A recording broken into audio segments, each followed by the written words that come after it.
Sebelum aku kasih tahu informasinya, aku mau ngingetin lagi nih kalau GP Media lagi buka tryout. Nah, dari 15.000 aja kalian udah bisa dapetin fasilitas 3 kali tryout, dapat ebook, video pembahasan, prediksi kelolosan PTN, dan juga ada kelas online-nya loh. Jadi buruan, tunggu apa lagi? Yuk daftar sekarang. Halo semuanya, nih kakak akan bahas tentang bocoran soal sejarah UTBK hari pertama. Di sini kakak juga baru dapat tadi malam ya dari salah satu murid kakak. Jadi dia itu lebih banyak dapat sejarah dunia daripada sejarah Indo. Tapi ada juga sih beberapa murid kakak yang memang lebih banyak dapat sejarah Indonya. Nah, di sini kakak akan bahas nih, oke? Yang paling pertama, dia itu bikin poin-poin ya. Yang paling pertama adalah poin ini, letak benteng Portugis di Maluku. Oke, kakak akan bahas tentang soal yang hampir-hampir mirip ya sama peristiwanya si Portugis itu datang ke Maluku. Jadi asal mulanya Portugis datang ke Maluku itu, dia itu pengen banget untuk mendapatkan hasil rempah-rempahnya. Yaitu apa aja, yaitu cengkeh dan kayu cendana. Nah, itu paling diminati banget tuh sama si Portugis. Ini juga yang akan nanti masuk proses perdagangan atau komoditas perdagangan pertama kali di Indonesia. Itu gara-gara kedatangan si Portugis ini. Nah, gara-gara datang Portugis, Spanyol juga nggak mau kalah dong ya. Dia nanti akan datang juga. Nah, terus si Portugis itu biasanya dia itu nanti akan memanipulasi atau menguasai si Ternate tuh awalnya. Terus si Spanyol dia akan menguasai si Tidore. Ya, akan terjadilah proses adu domba nanti antara si Ternate dan Tidore. Tapi abis itu gara-gara terjadi persaingan antara kedua kerajaan tersebut, akhirnya si mereka ini bikin perjanjian Saragossa nih. Mereka bikin perjanjian Saragossa. Saragossa itu adalah perjanjian untuk ngusir si Spanyol. Nah, karena udah Spanyol itu udah keusir ya kan, akhirnya si Portugis itu ngerasa dirinya paling hebat gitu ya. Akhirnya apa? Akhirnya dia akan semakin menguasai si Ternate ini, menguasai Ternate, dan bahkan dia juga melakukan proses ini nih. Dia akan membunuh si Sultan Hairon yang ada di Ternate. Jadi si Sultan Hairun ini disuruh datang sama Portugis ke bentengnya dia. Bentengnya namanya Benteng Sao Paulo di Ternate ya. Jadi dia itu ditipu daya ternyata si Sultan Hairun ini. Jadi Sultan Hairunnya ditipu daya dan dia itu dibunuh sama si Portugis. Nah, gara-gara dibunuh itu akhirnya ngamuk lah. Terjadilah konflik. Akhirnya mulai tuh Ternate sama Tidore bersama-sama untuk melawan Portugis. Dia akhirnya bekerja sama untuk mengusir Portugis dari tanah Maluku. Kayak gitu ya, itu asal mulanya. Jadi kalau misalkan dari soal ini ya berarti jawabannya yang ini. Portugis dia itu akan memonopoli si Ternate dan akan membunuh si Sultan Hairon karena ingin menguasai, sehingga Sultan Hairon itu dibunuh di Benteng Sao Paulo yang ada di Ternate. Ini juga menjawab pertanyaan. Ini juga menjawab poin yang ini nih. Poin yang pertama. Oke. Nah, untuk poin kedua. Nah, poin kedua itu dia ngejelasin apa nih? Kenapa peradaban Kreta disebut peradaban yang menjembatani budaya Asia, Afrika, dan Eropa. Jadi, peradaban Kreta itu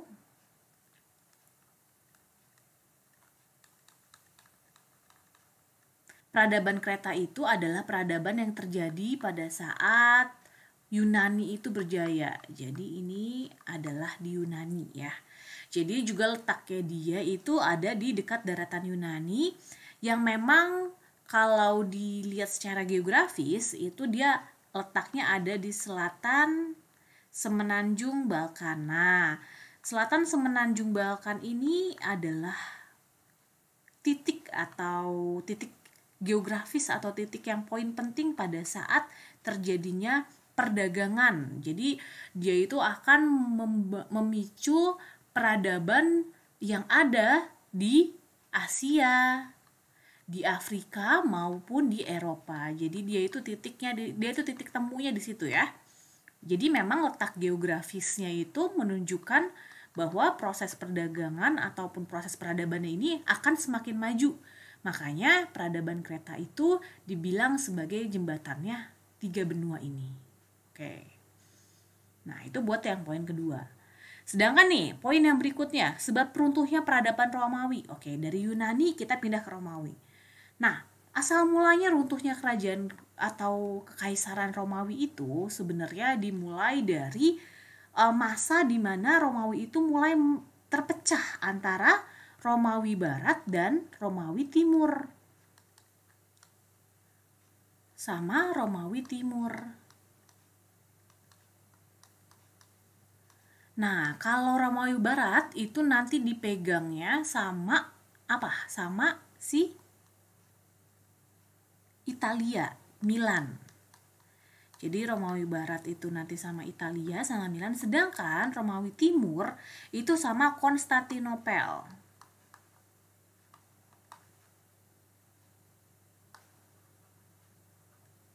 Nah, akhirnya gara-gara terpecah itu antara Romawi Barat dan Romawi Timur, dia mengalami perang saudara ya. Kalau namanya udah pecah antara Barat dan Timur, ya udah jelas-jelas tuh nanti dia akan mengalami perang saudara.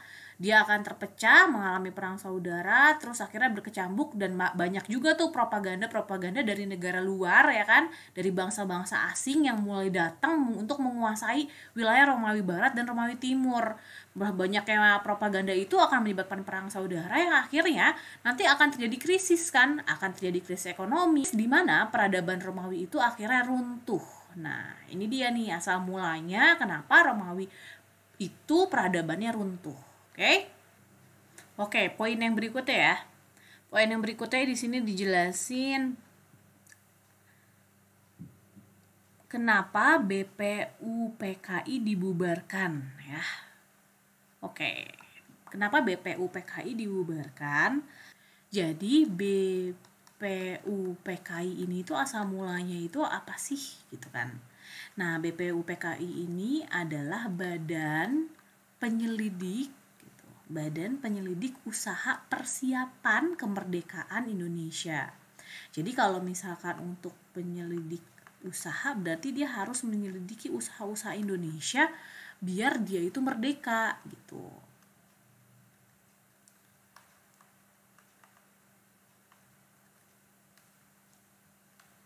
Diketuainya oleh si Rajiman Wedioningrat. Jadi Rajiman Wedioningrat ini dia akan mengetuai ini. Hasilnya apa aja nih? Hasil dari BPUPKI. Jadi dia itu BPUPKI itu punya dua ya. Ada sidang yang pertama. Sidang yang pertama ini dia nanti akan menghasilkan usulan dari dasar negara atau kita bilang nanti Piagam Jakarta ya. Jadi sidang pertama ini dia akan bikin Piagam Jakarta yang nantinya akan jadi Pancasila. Sedangkan pada sidang kedua BPUPKI ini akan membentuk rancangan undang-undang RUU. Rancangan undang-undang nanti rancangan undang-undang ini akan bikin pembukaan undang-undang sama batang tubuh undang-undang juga ya.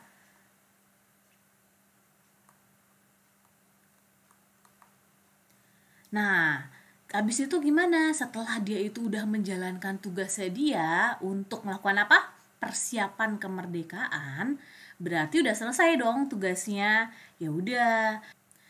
Jadi si BPUPKI ini yang udah melakukan tugasnya untuk melakukan persiapan kemerdekaan, dia nanti akan dibubarkan. Berarti tugasnya udah selesai nih. Tugasnya dia tadi udah bikin ini ya, udah bikin Pancasila, udah bikin Piagam Jakarta kan, usulan dasar negara udah, terus juga rancangan undang-undang udah, berarti udah selesai tuh tugasnya dia. Ya udah, kalau udah selesai berarti dibubarin deh tuh BPUPKI akhirnya dibubarkan pada tanggal 7 Agustus 45. Nah, pada saat 7 Agustus 45 itu udah mulai dibubarkan dan akhirnya si BPUPKI ini akan berubah nama menjadi PPKI gitu. Jadi sebenarnya asalnya udah dibubarin gara-gara apa? Gara-gara dia udah selesaiin tugasnya dia kan? Yaitu dia nyelesain tugas dia di sidang pertama, dia udah nyelesain tugas di sidang kedua. Itu alasan paling utamanya ya. Karena dia memang tugasnya udah selesai. Oke. Poin yang berikutnya adalah latar belakang dari revolusi Amerika ya. Latar belakang dari revolusi Amerika. Jadi pertama kalinya si Christopher Columbus itu datang ke Amerika, dia lihat kan ada benua Amerika gitu kan. Jadi dikuasain tuh sama si Inggris. Makanya bahasa Inggris Amerika beda ya. Jadi revolusi Amerika itu pertama kalinya itu datang si Inggris datang ke Amerika gitu kan. Nah, Inggris itu pengen menguasai Amerika. Ada lagi yang mau menguasai Amerika selain Inggris, siapa? Si Prancis. Ada Prancis ingin menguasai Amerika juga. Nah, akhirnya mereka tuh perang tuh, atau disebut sebagai perang 7 tahun ya, antara Inggris dan Prancis. Nah, karena perang rebutan Amerika, akhirnya si Inggris bokek dong, dia kekurangan dana gara-gara buat perang dulu. Nah, akhirnya si Inggris ini dia akan bikin pajak yang tinggi. Nah, pajak yang tinggi inilah awal mulanya terjadi revolusi Amerika. Mereka itu orang-orang Amerika pada protes karena kenapa sih Inggris kok ngasih pajak yang tinggi banget. Nah, akhirnya gara-gara kayak gitu protesnya Amerika gimana nih? Dia melakukan pemberontakan. Jadi puncaknya itu dia melakukan pemberontakan yang kita sebut sebagai The Boston Tea Party. The Boston Tea Party. Kenapa ini sebutannya kayak gitu? Karena pada saat ada kapal dari Boston, itu dari Inggris, tuh orang-orang Amerika itu akan ngebuang semua muatan-muatan tehnya ke laut. Jadi kan orang-orang Inggris tuh suka banget ya yang namanya teh. Jadi akhirnya si teh ini sama orang-orang Amerika itu dibuang ke laut. Jadi muatan-muatan teh yang ada di kapal-kapal yang dari Inggris itu semuanya dibuang sama orang Amerika. Di situ akhirnya orang Inggris tuh marah. Pokoknya kalau misalkan emang udah suka teh dibuang gitu aja, wah ngamuk deh. Nah, itulah asal mulanya yang sampai jadi dia menggunakan pemberontakannya itu lewat teh ini gitu. Karena memang teh itu paling disukain banget sama orang-orang Inggris ya. Jadi itu asal muasalnya terjadi revolusi Amerika dan puncak-puncaknya adalah saat di situ. Oke, yang berikutnya ya, penyebab perang dingin. Karena ada perbedaan ideologi. Jadi sebenarnya penyebab perang dingin itu terjadi sama siapa? Sama si Amerika ya kan? Amerika Serikat, karena waktu itu yang paling berjaya banget dia gara-gara udah buang-buang teh tadi ya, dia akhirnya berjaya. Nah, terus udah gitu sama siapa? Uni Soviet. Si Amerika Serikat ini dia itu mengandung Amerika Serikat ini dia itu ideologinya adalah ideologi liberalisme.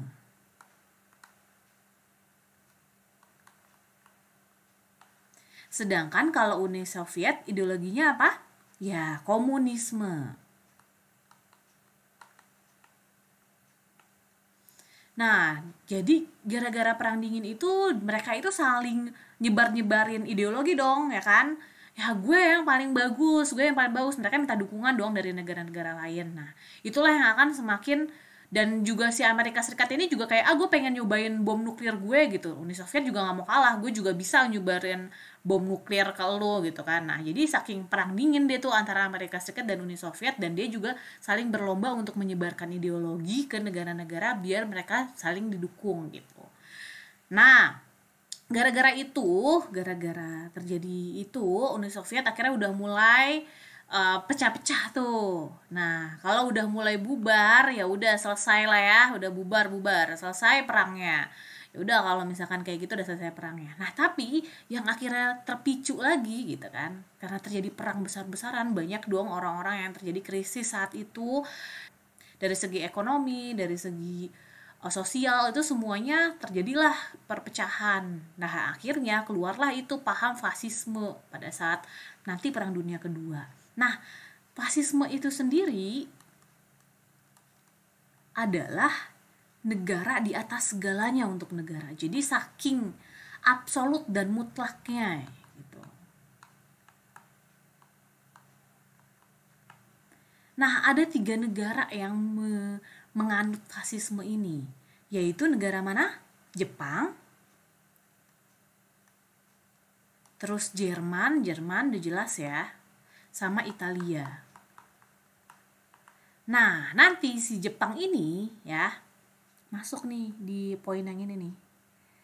Si Jepang ini, dia kan penyebab Jepang menduduki wilayah Hindia Belanda, kan? Nah, si Jepang ini nanti akan datang ke Indonesia karena dia juga membuat mazhab fasisme ini, gitu kan. Sedangkan si Jepang yang datang ke Hindia Belanda itu berarti kan wilayah Indonesia ya. Wilayah Indonesia itu masih dikuasai oleh Belanda. Nah, si Belanda itu dia pakai pahamnya liberalisme.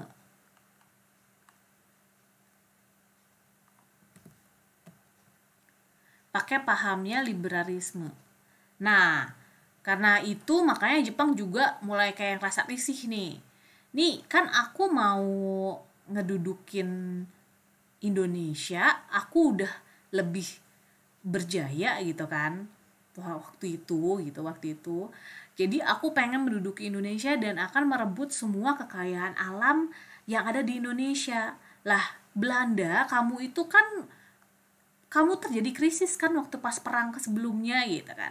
Udah terjadi krisis pada perang sebelumnya, jadi mendingan Belanda kamu udah deh out aja dari ya Indonesia. Makanya nanti akan terjadi perang besar di maritim Indonesia.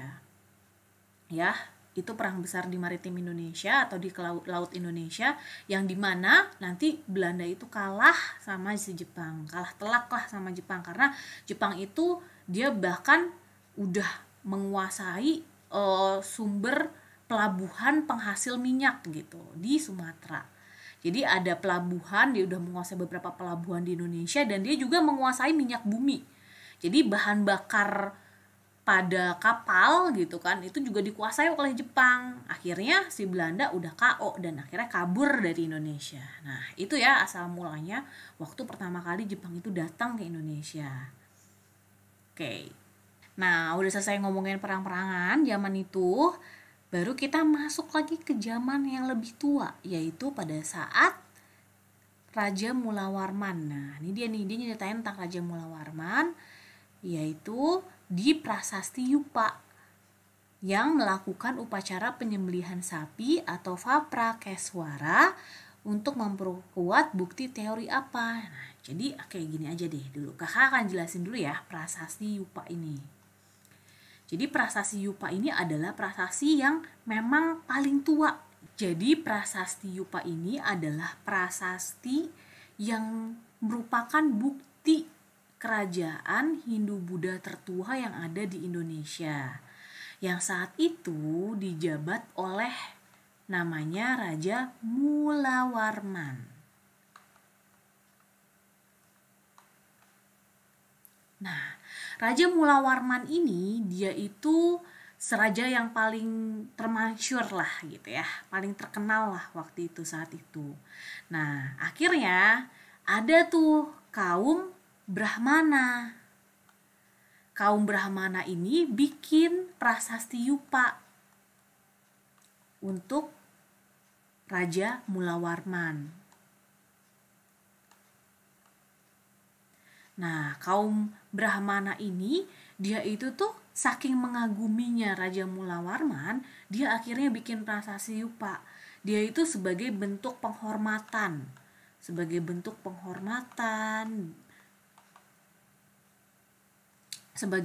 kebaikan lah.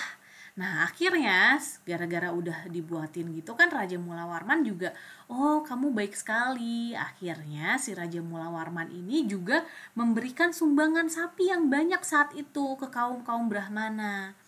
Jadi sumbangan sapi dan melakukan upacara penyembelihan sapi yang disebut sebagai Vaprakeswara. Jadi ini dia, jadi isinya dari prasasti Yupa itu adalah suatu penghormatan kepada Raja Mula Warman saat itu. Jadi isinya yaitu sedekahnya dia, sumbangannya dia. Sumbangan yang isinya sapi yang banyak, terus juga dia itu melakukan proses upacara penyembelihan sapi. Oke, itu ya untuk prasasti Yupa. Jadi dia itu mendukung teori Brahmana. Lebih jauh lagi nih, kita bahas manusia purba ya, lebih jauh lagi nih. Poin yang ini nih. Homo pekinesis. Homo pekinesis gitu kan, yang ditemukan di Cina menyerupai kerangka manusia praaksara yang di Indonesianya itu disebut sebagai apa gitu. Pertama kita harus tahu dulu, Homo pekinesis itu apa? Jadi kata kuncinya adalah Peking. Jadi artinya itu adalah manusia kera dari Peking, dari Cina. Jadi itu Peking atau Cina. Nah, dia itu mirip sama siapa? Kan katanya dia bilang menyerupai kerangka manusia praaksara yang ada di Indonesia. Yaitu dia mirip sama si Pithecanthropus erectus.